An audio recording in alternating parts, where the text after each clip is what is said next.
this is Process and Performance, and there's so many new people here this month, so I'm going to just blah blah for a second, and then we'll chat with Taylor. This whole project was born out of kind of a lack in me. My name's Nick Westrate. I'm an actor, and most of you know me, or because you're here.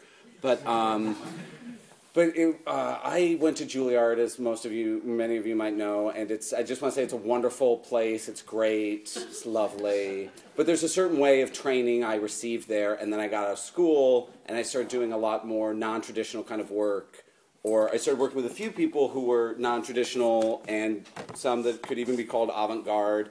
And I really, really, really loved it and went a little crazy by it. But I realized I didn't have necessarily the tools or vocabulary to work in this way, and it was really challenging and frightening and mind-bending for me. So I was talking to my friends Jim Nicola and Linda Chapman about this, and we came up with this idea where I get to chat with some of the greatest avant-garde or non-traditional performers we have in town. And just before we start, I just want to say that this whole conversation is not an indictment of any kind of wonderful, all the wonderful theater that happens in New York City that's traditional, if you want to call it that, or that happens on Broadway. We're not indicting any way someone else works. We're just talking about a different way of working, because all those things are beautiful and lovely. And we have to, as artists, we have to engage in a lively dialogue in order to be worth anything. So that's what we're trying to do. So a big thanks to Jim and Linda and Rachel Silverman and Ben and Aaron and everyone here at New York Theater Workshop for letting me do this. And a very special thanks to, drumroll please, Taylor Mack.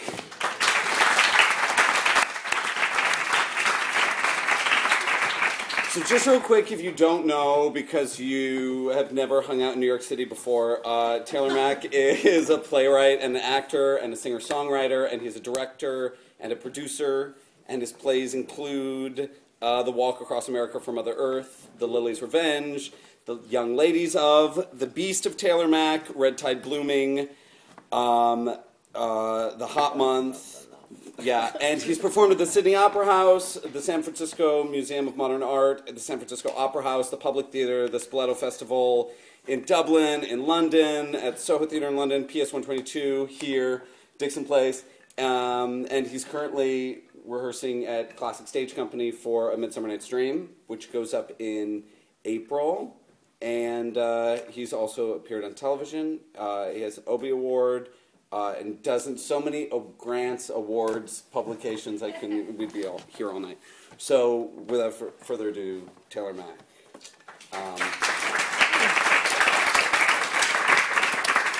And so we'll start this whole thing with the same way we start off all of these, which is, could you please tell all these people what the avant-garde is, and if you consider yourself an avant-garde performer?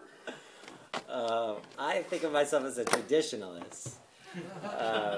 And I do that because I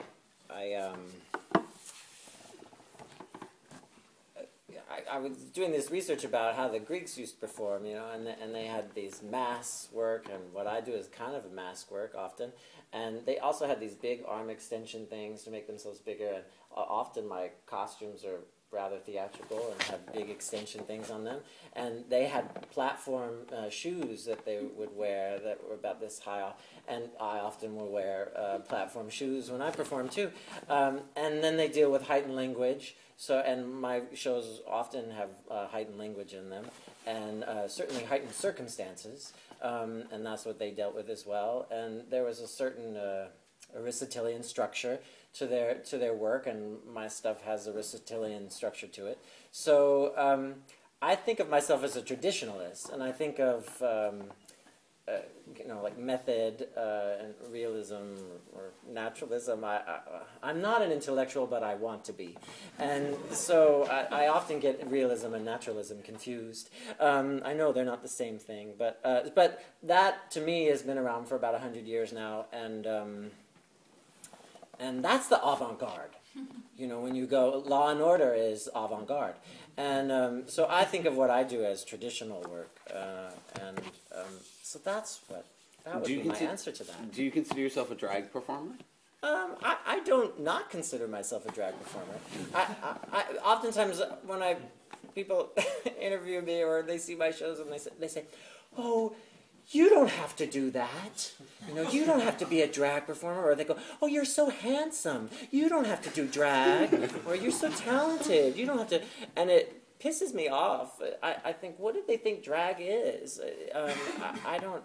I'm really proud of being part of that lineage, and it's not all that I do, but I also believe that it's all drag.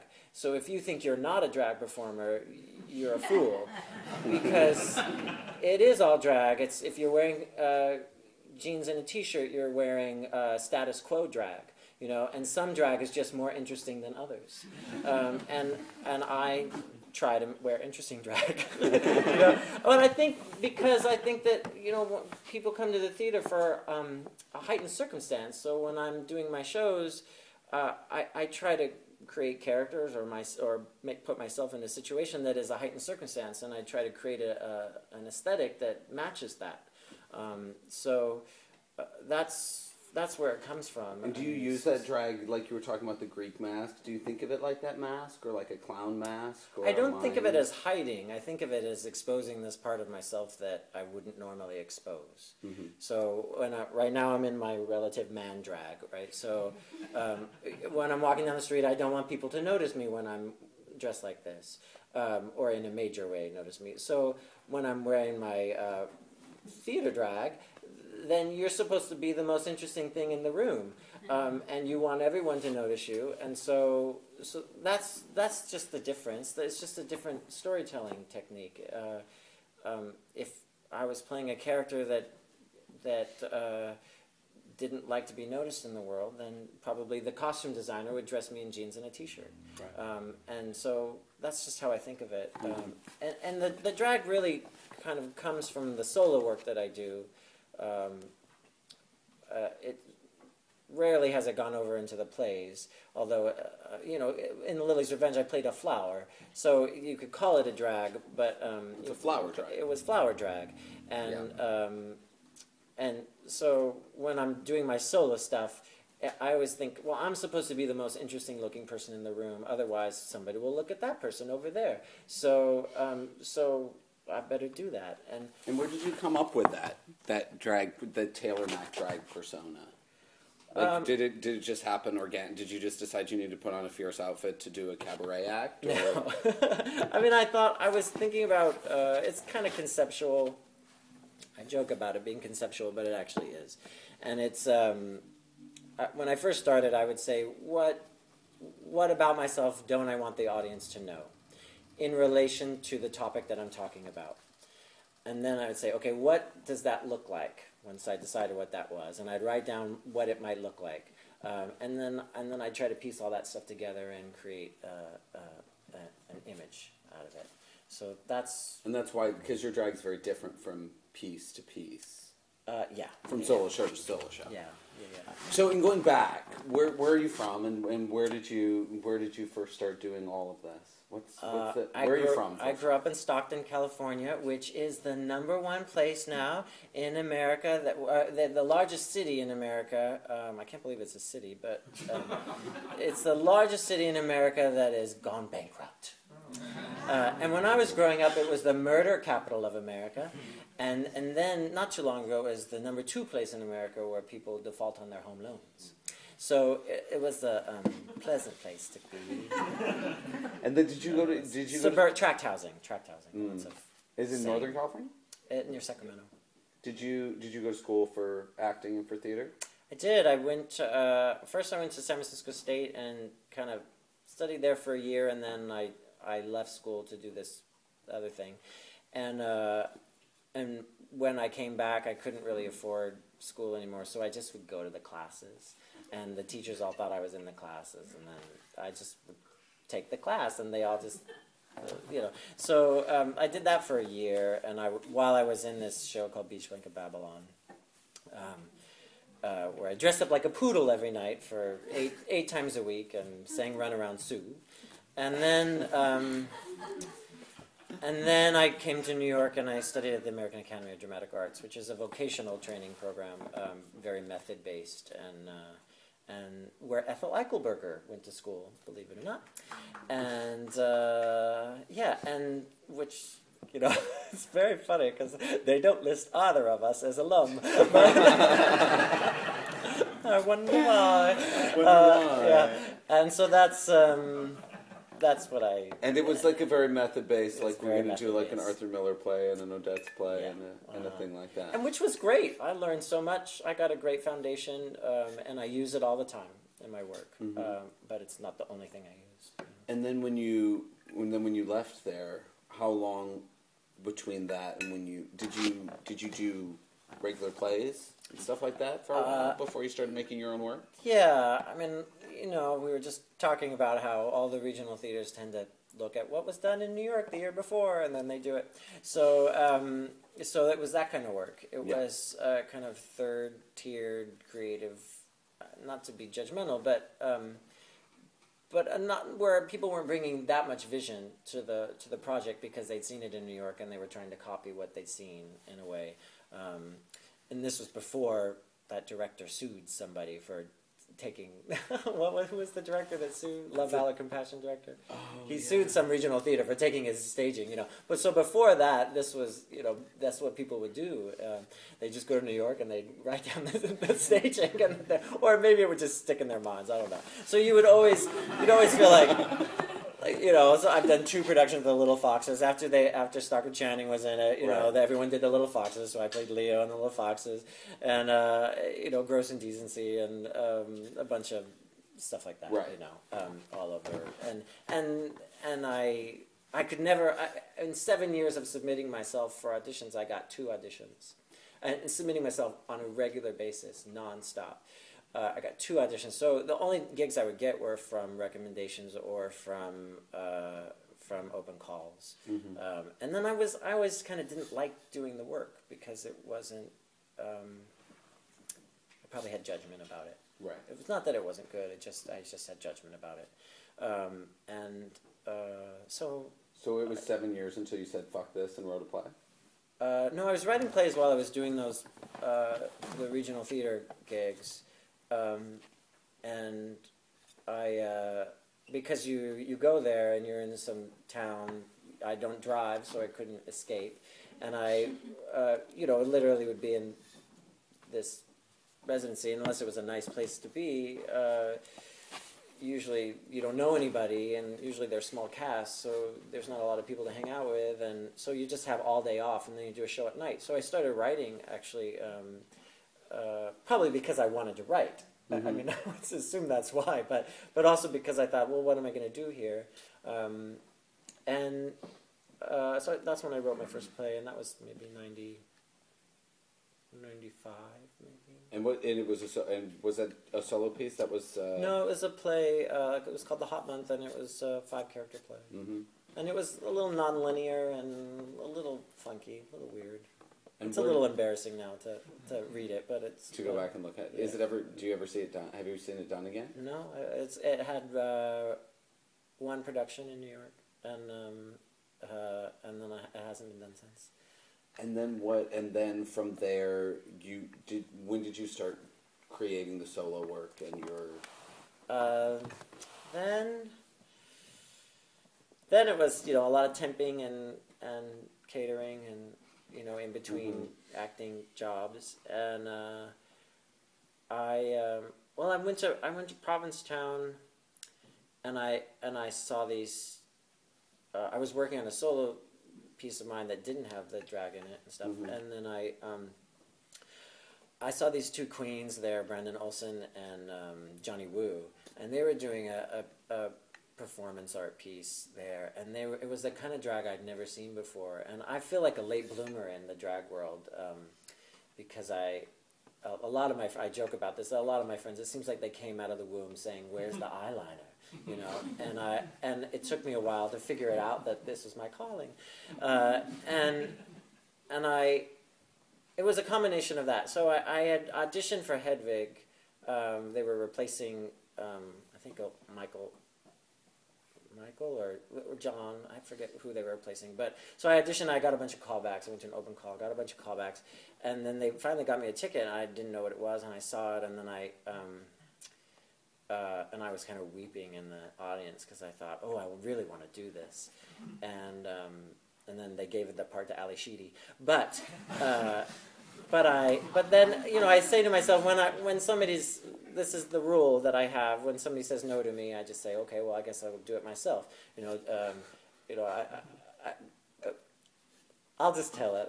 Joanne Akalaitis, who I'm sure is friends with many people here, she was really nasty to me one time when she was doing the Bacchae. And I was like, we don't know each other, but I'd really like to, I never audition for a thing. I rarely ever audition for things because it's just not the way that it happens for me. But I said, I will audition for this. So I went up to her and I saw her at a show and I said, hi, I hear you're doing the Bacchae. I'd really love to audition for you. And she said, but I pronounced it the Bacchae. And she said, it's pronounced the Bacchae. And then she turned around and she walked away. And I was like, oh no! I was like, guys, I'm not getting that part. And so when that happened, I was like, well, I'm going to make my own. I'll make my own version of the Bacchae. So I'm actually writing it right now. And but so that's the kind of thing that happens. That's happened in my career. People have said no, and then I go, well, I'll make my own version. And so that's what happened with Hedwig, and luckily that's what happened with Hedwig because I've made something completely different from Hedwig, and I love what John and Stephen did with that. But I'm making my own thing with it, and so which is the great joy of my life. So that's that in a nutshell. Yeah, and what piece was that you made out of Hedwig? Or that spurred? Well, it was, and then it was a combination of seeing Brandon and Johnny Wu. Right. And they were doing this kind of drag that was so different. It wasn't female impersonation drag, and because my idea of drag up to that point was vagina jokes and lip syncing, and I didn't realize that there was this whole other world, this Jackie Curtis and the Lee Bowery and all these other, and the Theater of the Ridiculous and all these other people that were doing this kind of. I didn't know anything about it, and I think it's because most of them died, before I got to New York City.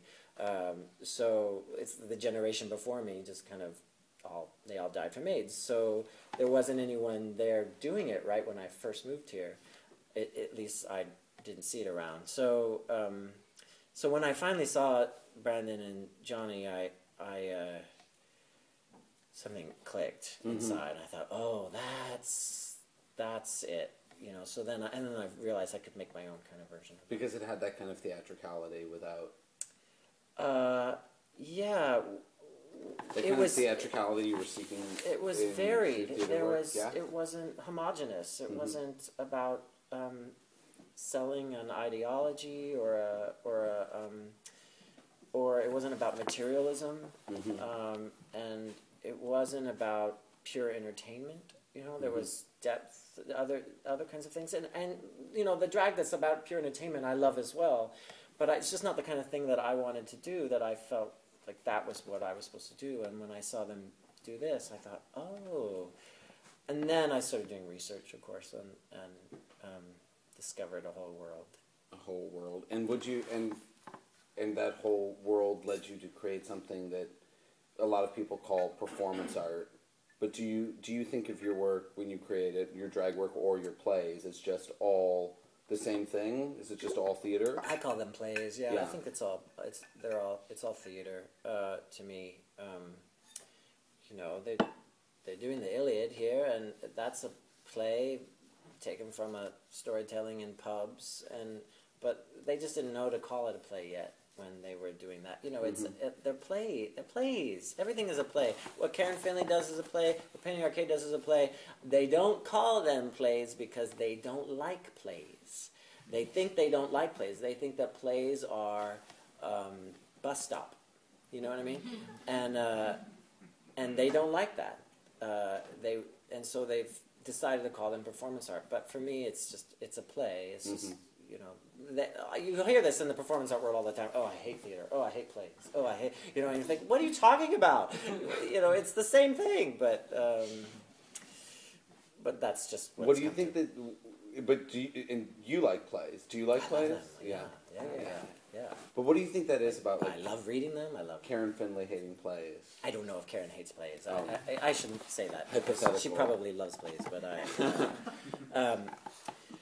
I think it's because realism I think it's because the group theater got really into Stanislavski, and they created this thing, in this method in America, and then they all moved to Hollywood, and they made it very popular. And I think that theater for the last 100 years has been,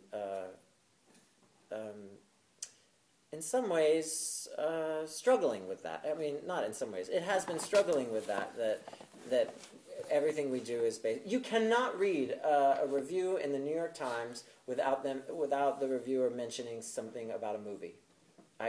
I dare you to. I mean, I'm telling you, you can read every single one for the last 10 years, and every single review, something about a film will be mentioned. And that says something that our theater has been co-opted. But this thing that imitates, this thing that's a little bit more successful, yeah, and makes more money. And I think filmmakers would probably say that film is trying to imitate theater, but too much, and that's probably true as well. But yeah, I just think they're different beasts. They're not the same thing, and that realism and that naturalism is useful sometimes if we're going to do that. I think it's very useful. Yeah, I definitely use it a lot when I use the method stuff a lot when I, get out on stage and you try to win everybody over. So you're like, hey, yeah, it's funny, and then you dip into some place that's a little deeper, and I use a lot of those method techniques that I learned in order to do that. You do you do a lot of that counterpoint in your work, like the sublime and the beautiful and the terrifying. Right next to each other. Yeah, I grew up in suburbia where everything's the same. So, I try to champion dynamics, variance. Variance. And I think that we're not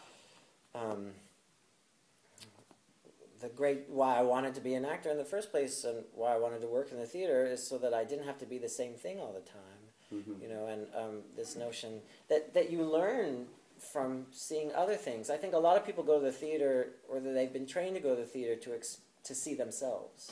They say, well, I had this awful experience at the Humana Festival where the Universes were performing, and they're a hip hop theater group, and they're all people of color, and a woman from the Woolly Mammoths. I asked her what she thought of it, and I thought it was fantastic. And she said, "I just kept wondering where the middle-aged straight white woman story was in all of that." and I thought, well, it's in every other play at the Humana Festival. Like, why does it have to? I mean, why do you go to the theater to see what you know? Don't you go to the theater to experience something you don't know? And so I wish that we would try to get people to go to the theater to experience what they don't know more. It's shocking to me that you would want to see yourself up there. Don't you spend enough time with yourself? But isn't that indicative of the culture that we want to be able to watch TV shows that are that reflect our values, and we can get our news that reflects our own values. But we've trained them to believe that. Yeah. That's not something that is. I don't think so. I mean,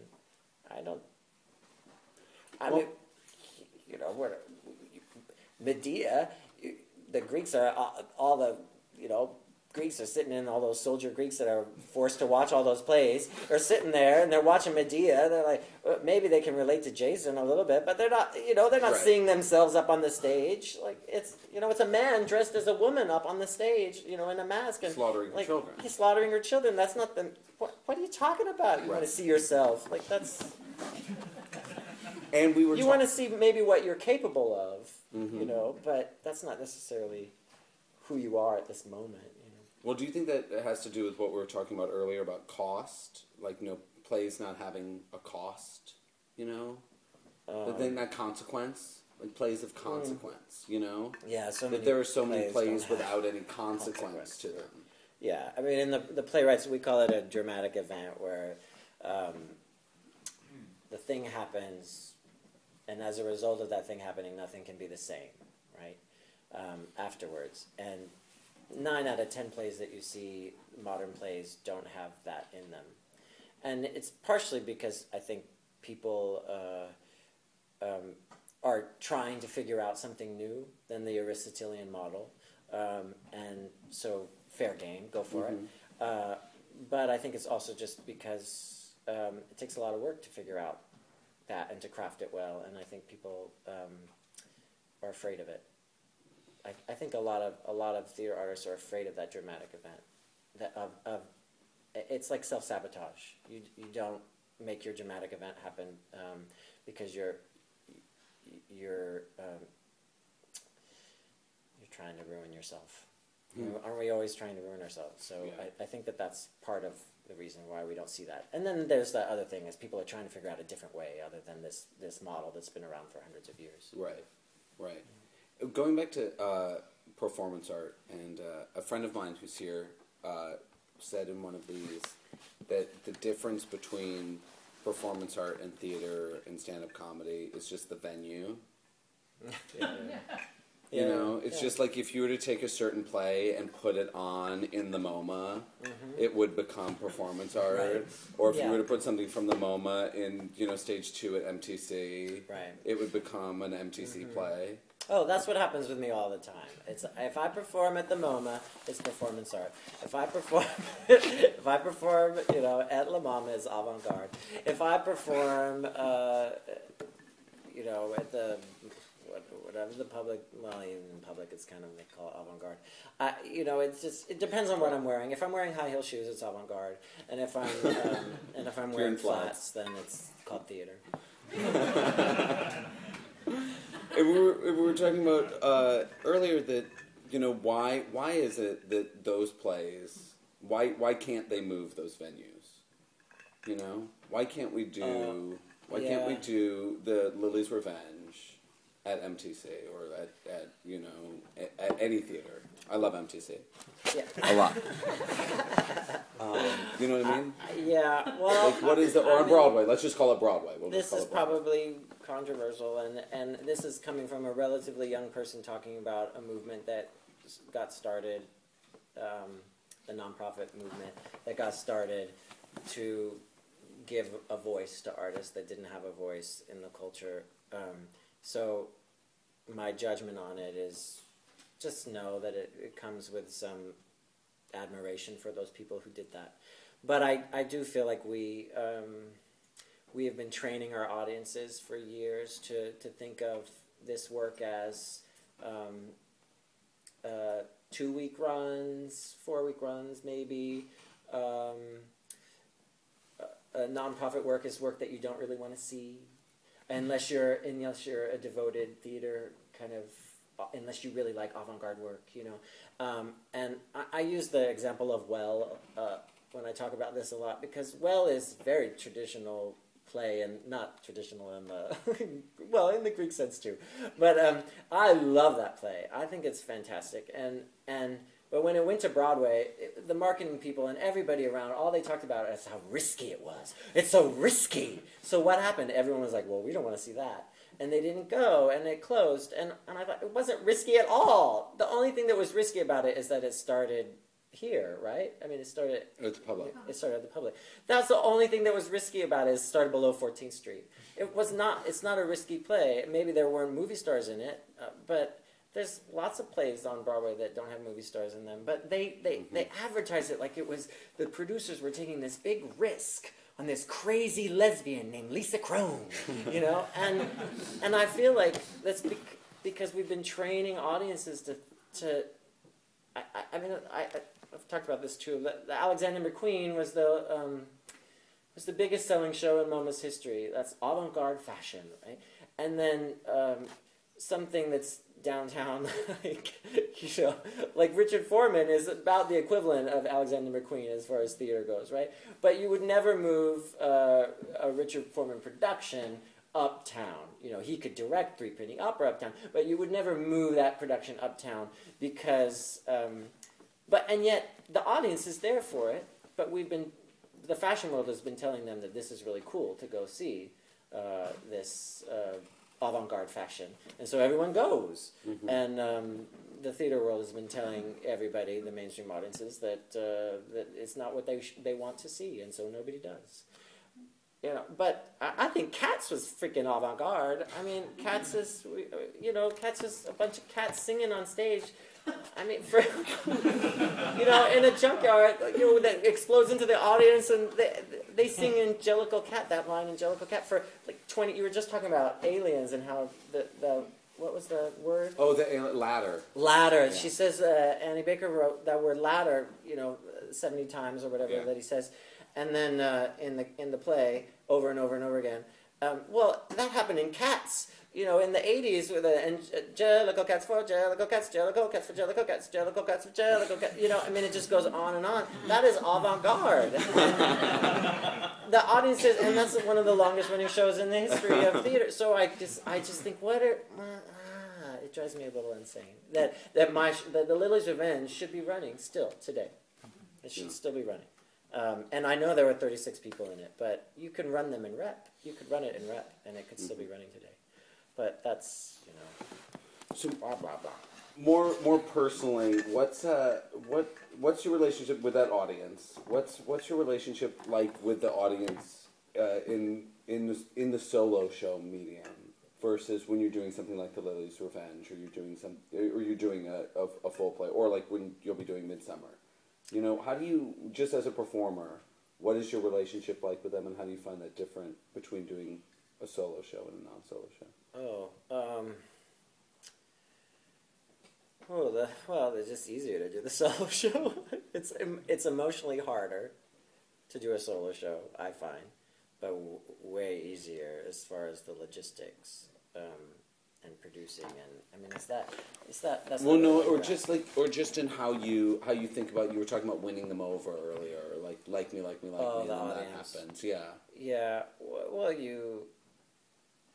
I mean, my biggest thing that I do is I say, if anything is threatening to take the story away from the storyteller, then you have to incorporate that threatening thing into the story. So that could be a million different things. It could be somebody's cell phone goes off, we've all seen this, and then somebody acknowledges it, and then you've incorporated that threatening thing into the story, and it's your story again. Or it's the story again, really. But that could also be the time that the show is getting put on. Solo shows a lot of my solo shows will happen on somebody else's set. They'll happen 10 o'clock show when all the funders are asleep. They'll happen or the midnight show, and so you have to incorporate those things you have to incorporate expectations.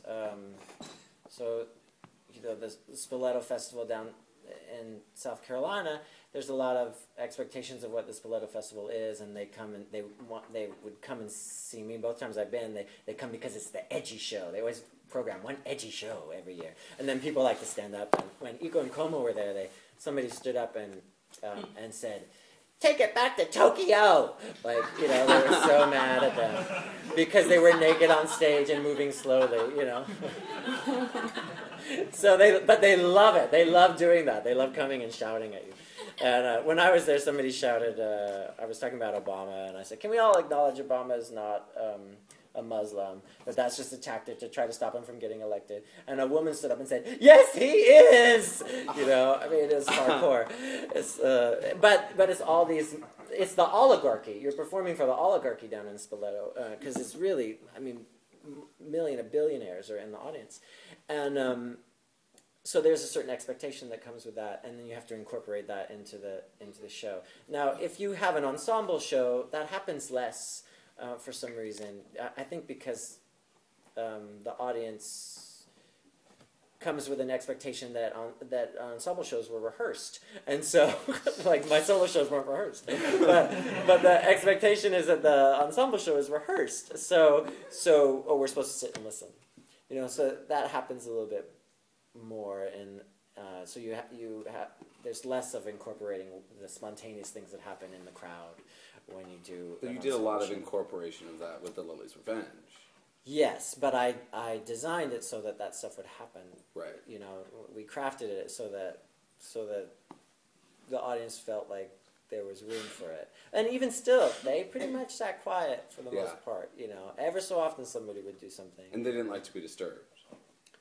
Like you were talking about them having to move seating. Oh, well, not in New York, but in San Francisco. Because the Here Art Center, we did it here in New York, here.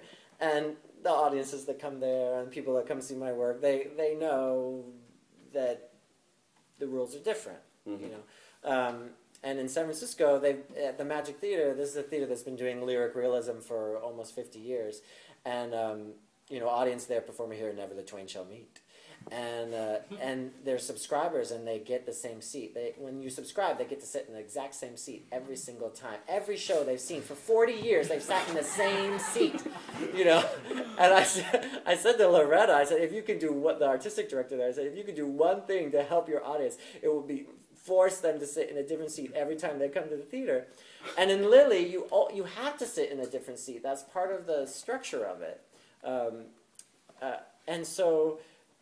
They were really mad that they couldn't sit in their same seat, and they wrote letters in. Can you tell people here who didn't get to see Lily's Revenge about the Context Corner? Oh, yeah, we had my friend Nina Mankin was the dramaturg on Lily, and we created a context corner, which instead of having an essay in the program, we decided that. I should say that there were 3 intermissions for the Lily's Revenge. It was a 5-hour play, and the intermissions happened all throughout the building. And we had an open dressing room where the performers could hang out with audience members, but not in character, just as themselves. And dance. We had a discussion disco. You could talk about the themes of the play while you danced. I wanted to create all these what I called kyogans. I was loosely calling kyogans, which are clown performances in the Japanese no theater. So we just had all these kyogans all over the theater, which were really burlesque or performance art or just little installations and stuff. And one of them was a context corner where we had all the books and all the resource materials, and you could just go and sit there, and it was kind of in a quiet little space because there's lots of activity everywhere. So you could go and you could just be quiet and flip through On Longing by Susan Stewart and look at all the little notes that I made in the things or whatever. Incredible. And look at the designs and all the sketches and different things. And do you think that's an important element, though? I mean, the reason I found that to be amazing when I saw the show was that there was something like not so much demanded of the audience, but offered to them that I think a lot of times in some of the work I've done we rather like shy away from, like, oh, don't tell anyone about that because it really doesn't make sense, but hopefully they won't notice. But you were so open about, like, this is how we came to it, this is why we're doing it, this is the wherefore, in a way that is that I think is really important and like quite moving. And even in the way you would let people into the dressing room, and like you said, not in character, but this kind of there was an openness to the piece. Yeah. That was incredible, and so I'm just wondering what that means for the goal of the piece or why you're doing. Yeah, well, I work with the content dictates the form. I'm like Sondheim like that.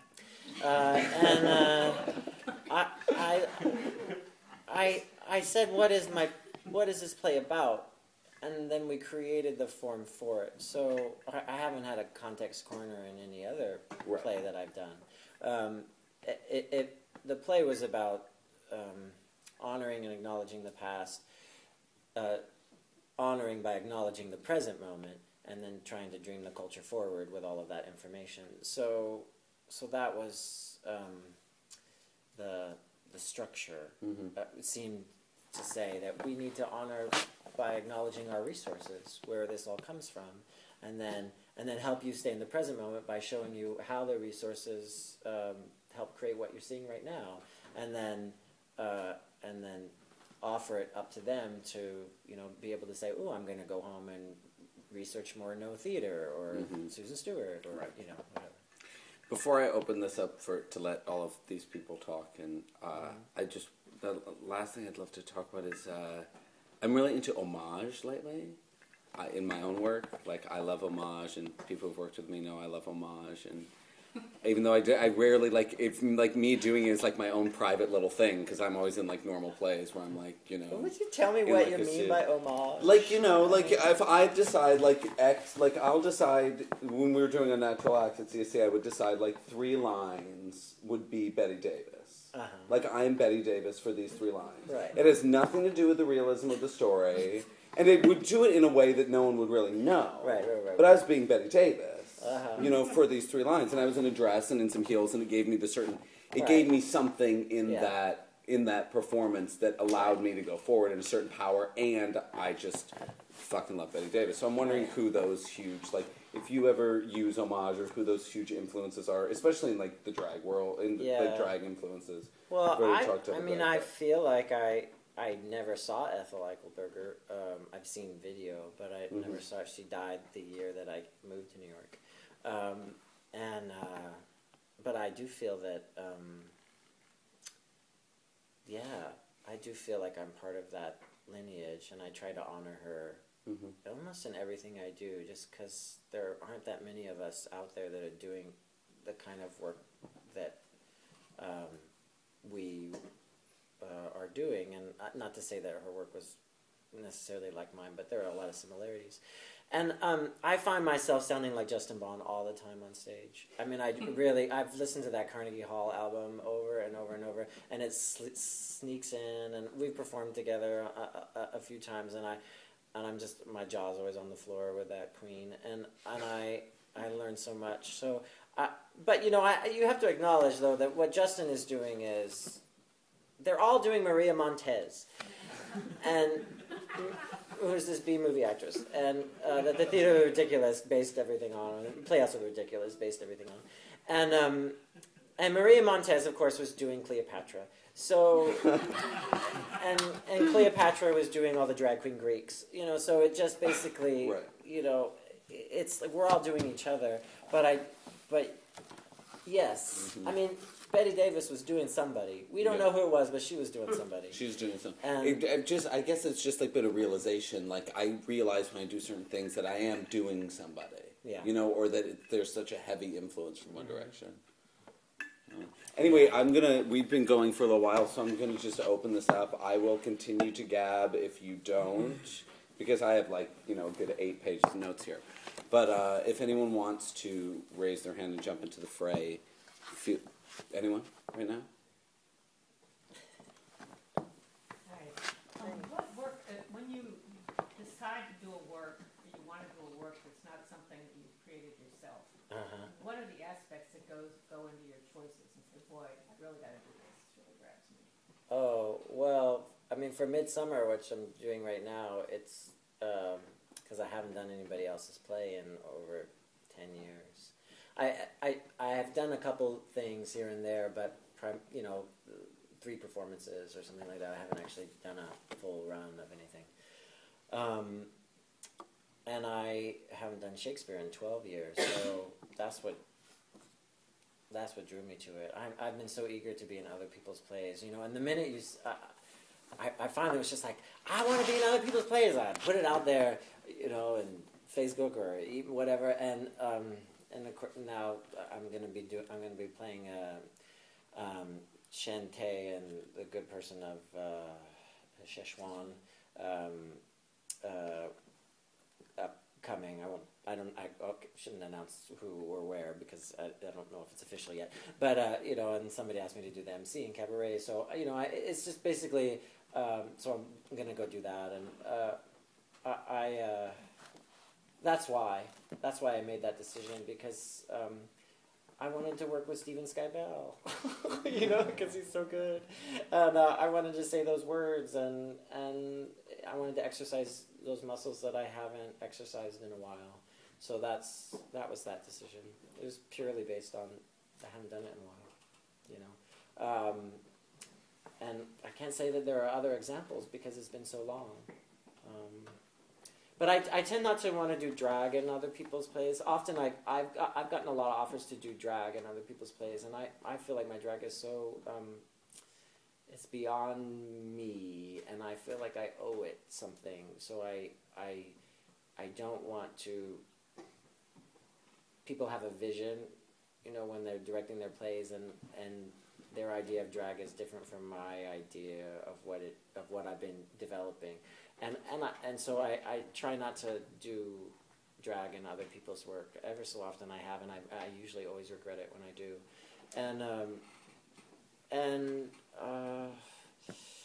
Yeah. Did you, Jack? Yeah? Do you watch television? I do. I love television. Yeah. What are some of the... I love The Walking Dead. I can't. The Walking Dead just kills me. I mean, I just love that show. I love The Walking Dead too. It's I literally have nightmares every night. I see it and I can't sleep, and I have a miserable day the next day, and the next week I'm like, I gotta watch it again.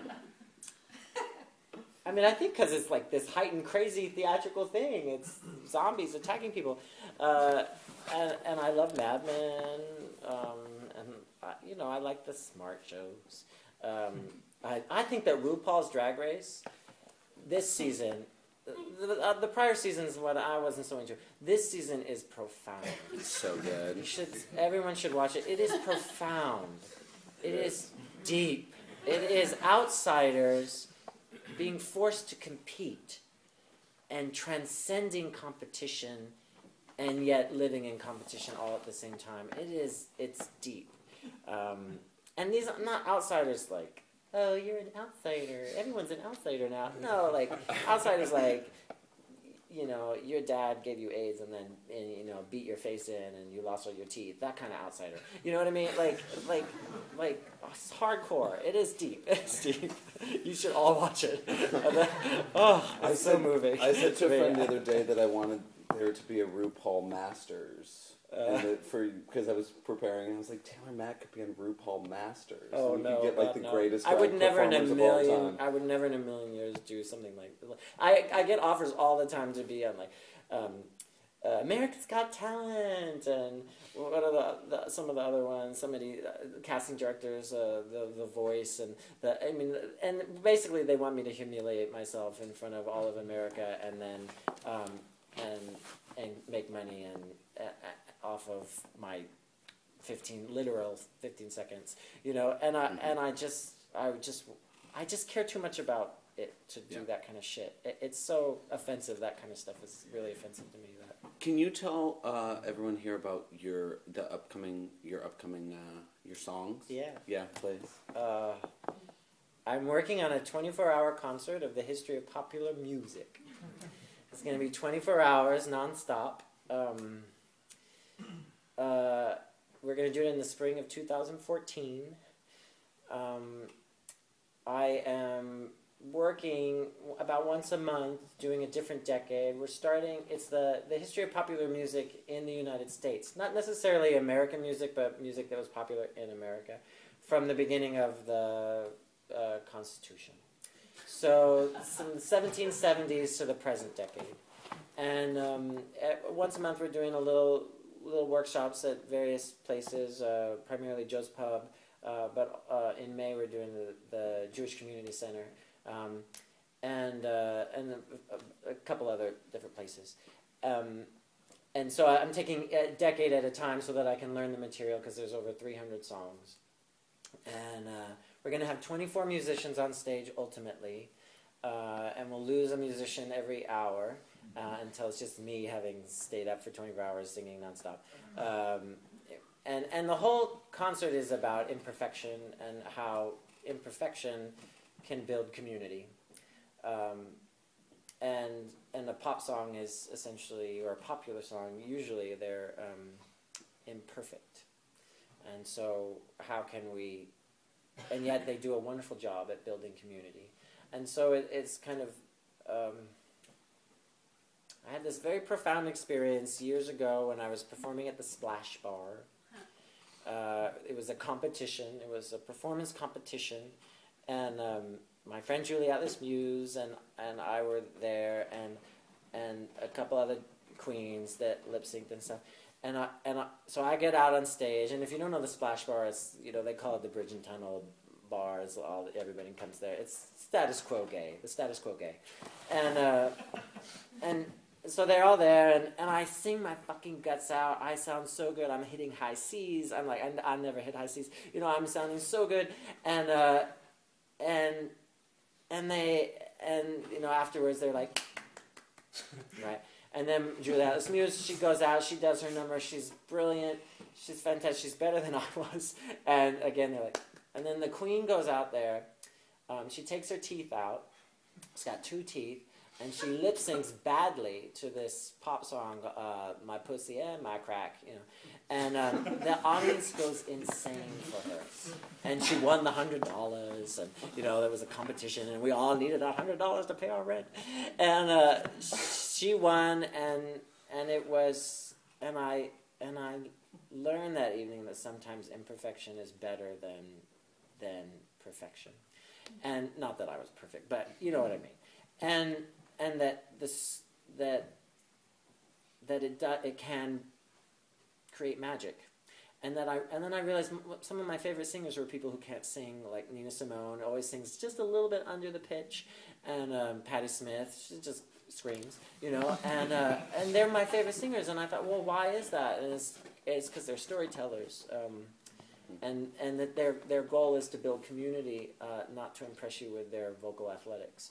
And I think there's something to that, both in storytelling, in the craft of writing, and in performance, that we don't always celebrate. So I've been kind of on a trek to do that, to celebrate that more, and find a way to do that. So we're going to have hammocks and cots and tents, and there's going to be food at the venue, and it's going to be a big venue that can have at least 1,000 people.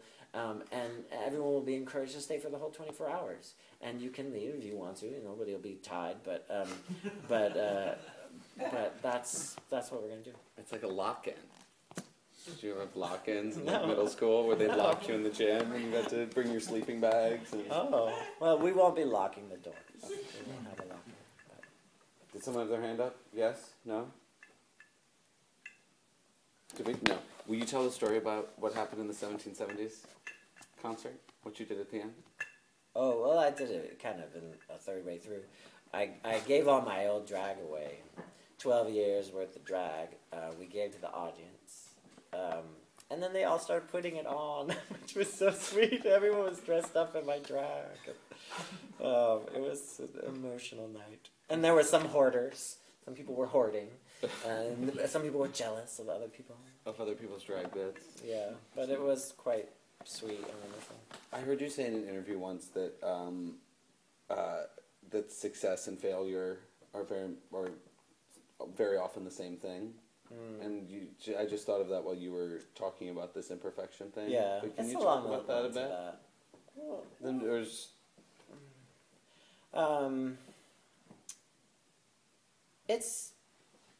It takes more vulnerability to fail, authentically fail. And so it takes more humanity in some ways to authentically fail. It's more courageous. Not to say that you don't want to then try to find a way to be the best that you can be at the same time. And that's the constant kind of conversation I have when I'm making my work is, okay, are you really allowing yourself to truly fail in this moment, or are you just are you giving an image of failing? And that works with method acting as well, actually. Are you really going to that place where you're ugly and it really is disturbing what's happening on stage, or are you acting? Are you putting on a show? Right. And and so I try to do that in the writing, and how can I just think about that a lot. I think about how can I authentically fail, and it's hard because sometimes you authentically fail, and then it's not fun. But if you've crafted it. Well, every time you go on stage, I think, I don't know about other performers, but I think, is it going to be a comedy or a tragedy? And I never know. And some nights, you're in a comedy, and some nights it's a tragedy. And some nights you're in a tragedy, and it turns out to be a comedy. But I just never know what's going to happen. And I guess, does that answer? That's it. Yeah. Absolutely. I mean, it's... and then,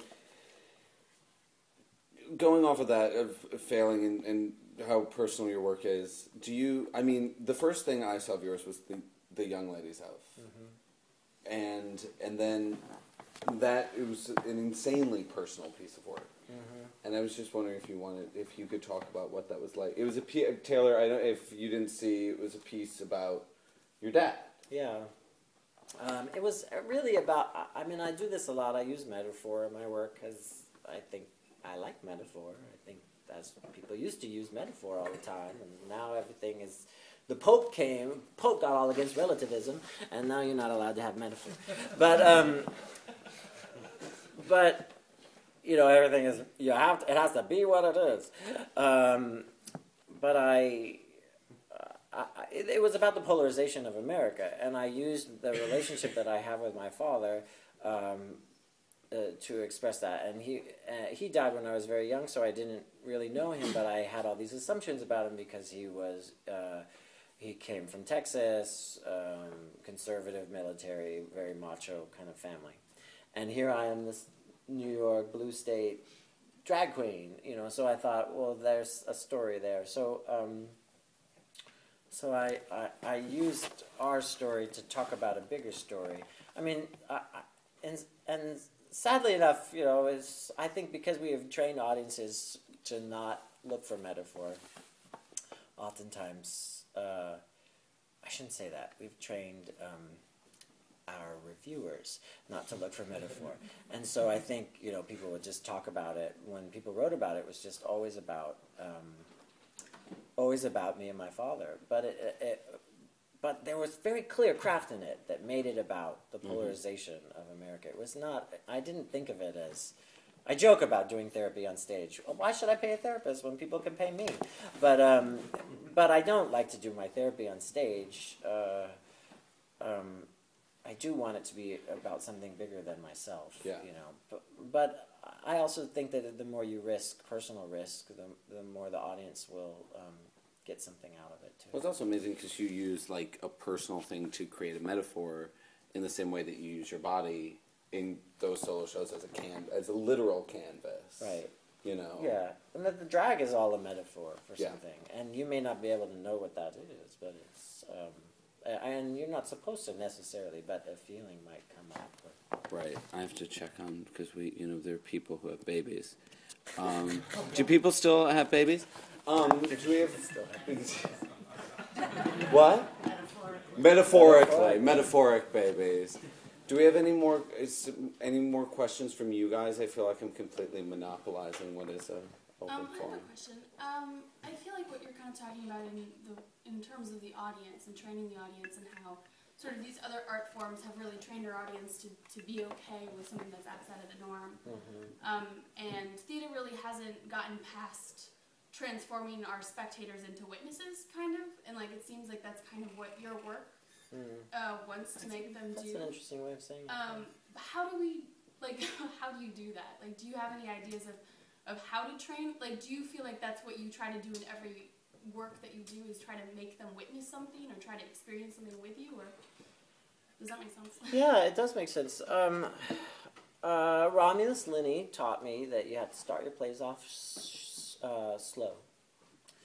And I said, that's not true. He said, you can start off fast, but then immediately slow. And I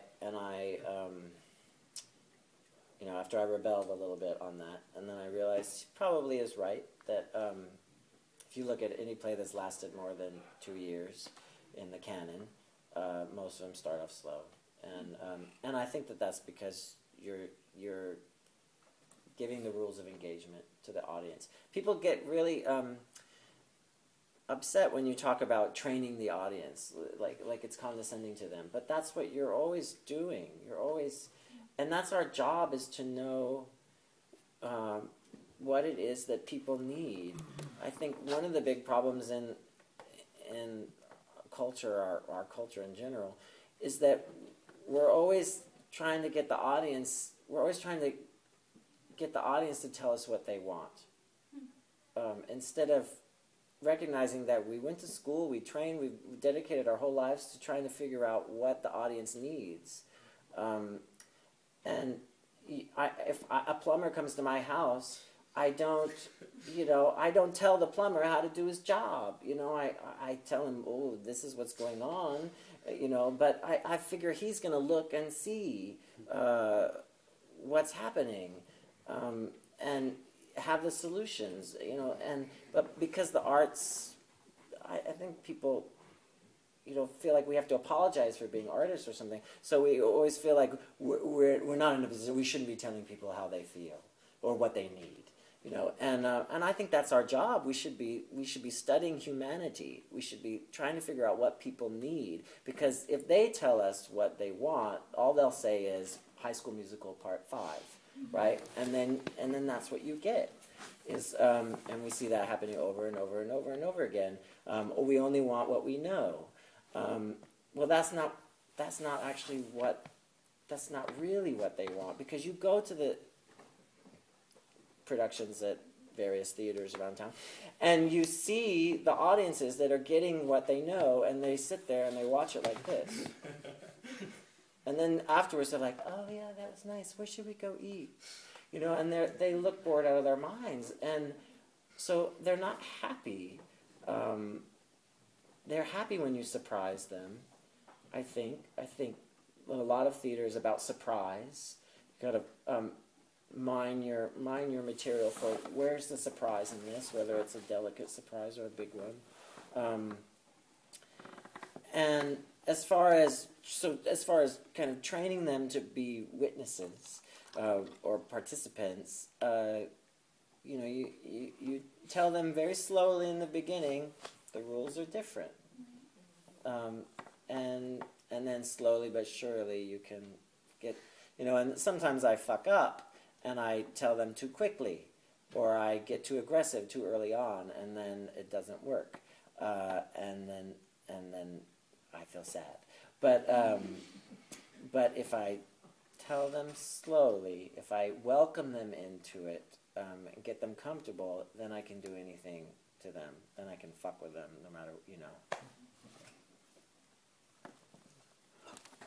Way up in the back. I'd like to hear about your experience at Spoleto Festival. Mm-hmm. I think you're very much identified as a New York artist. So I was curious to know about how you feel you and your work has been received in other countries. You mentioned you were at Summer Theater. Yeah, I mean, the only reason I have a savings account is because I have an international career, because America don't pay. And I love performing in Europe and in Australia, and they're the best audiences. American audiences can be pretty good too. But there are oftentimes is a kind of prove it in America. Everyone's kind of like, prove it, and like, maybe I don't want to, that can happen. Not so much in New York.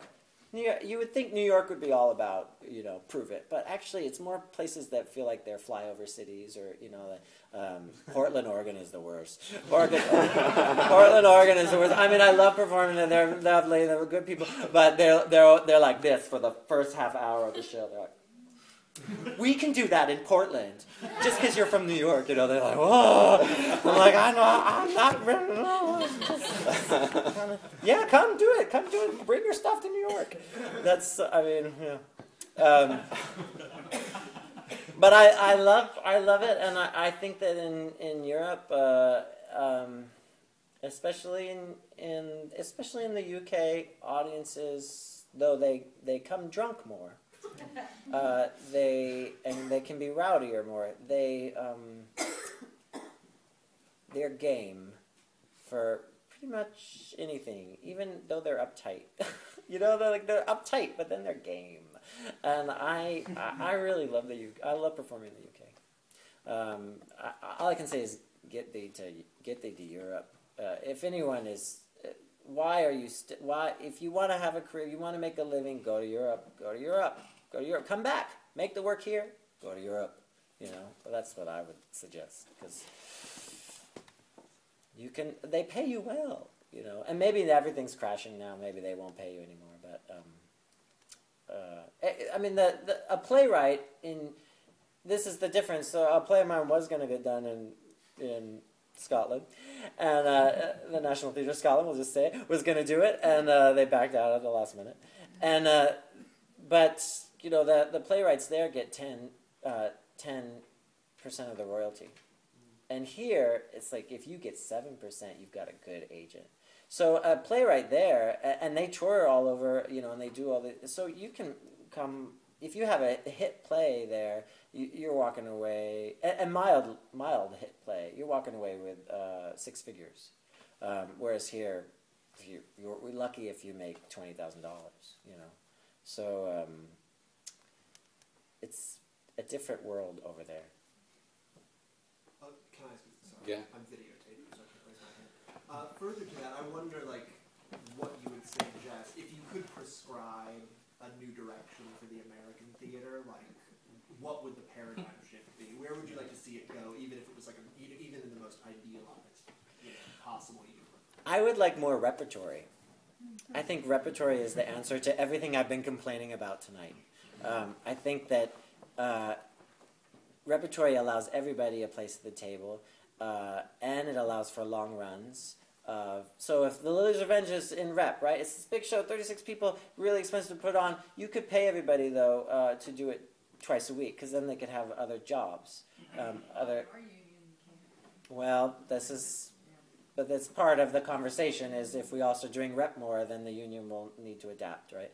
And well, I know.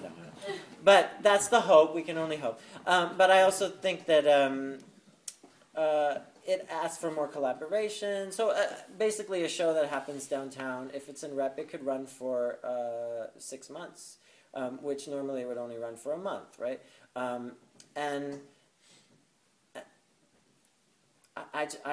you're also working with other people's audiences. You build the show. I didn't know what kind of artist I could be until I had long runs, until I started touring my shows, and so people say, oh, they know that they're an artist and stuff, but most actors don't know what it's like to do a show 8 times a week, or to do 200 performances of a show. And one of my big complaints about the American theater is that we freeze our productions, about European theater too, but we freeze our productions, so the minute the previews are over, production's frozen, the director's off, and we're not allowed to change it and adapt for what's happening in the moment right now. And I think that directors need to either stick around or give up the power that they have over the production in order for the production to fully live. I had this major conflict in San Francisco about this, where I'm on stage every night. I know it's not working. I know that we didn't quite figure this moment out in performance, in the previews, or the 3 previews that we have, or in rehearsal, and I finally figure it out. I go, that's the solution. I'm on stage, it doesn't work again. I stay up all night, I'm going, why doesn't this moment work? It's so awful. And then I figure it out, and the next day I'm like, okay, I want to incorporate this idea. So I do, because I'm in my own play, so I'm like, well, I just tell all the actors, and everyone says, okay. And then, of course, that was not okay, because it's the regional theater, and you cannot fuck with a director's work. And they're off doing other projects and stuff. So, and I had to say, well, were going to. And it was a big conflict, and I understand their point of view. Obviously, I know why those restrictions are there, but I think that theater is not a photograph, and we need to be able to play and adjust and shift. Stuff happens in the world all the time. Something political would happen. I show The Beast of Taylor Mac. I've done it over 200 times and all over the place. And the politics changed throughout all the years that I did it. And every night, new material. Every night, something different. Every night, a different vibe from the audience because of what's happening in the world. And if I don't adjust to that, then it becomes a period piece. And that's not what I'm interested in. So I guess that would be the paradigm. And rep, so that we can have these long runs. Because it's very hard, especially in New York, to have, or even in other places outside of New York, to have long runs is really financially difficult. But rep, you can. And then you can have your classic play, and you can have your new play, and you can have your play that was written 10 years ago, and you could do them all three at the same time. And you can have the avant-garde, and you can have the realism, and you can give everybody a different flavor, all in the same week. We watch more than 2 television shows a week, so I don't see why people couldn't go to the same theater and see if the prices were cheaper. Guys, we are way past our time now. I'm but a chatty catty. You are, and that's why I love you. But the whole great thing about process and performance is that we drink afterwards. I don't pay for it because I work in the American Theater. But we go across the street. It's, we can continue this conversation. This is an amazing group of people. You all should know each other. So Stillwater Bar, thanks for coming. Upcoming people who are coming to hang out with us are Bill Camp, Ruth Malachek, and a few others who we haven't talked to yet, but or we haven't confirmed yet, but we're hoping that they will do it too. So thanks again for coming, and thank you, Taylor. Man,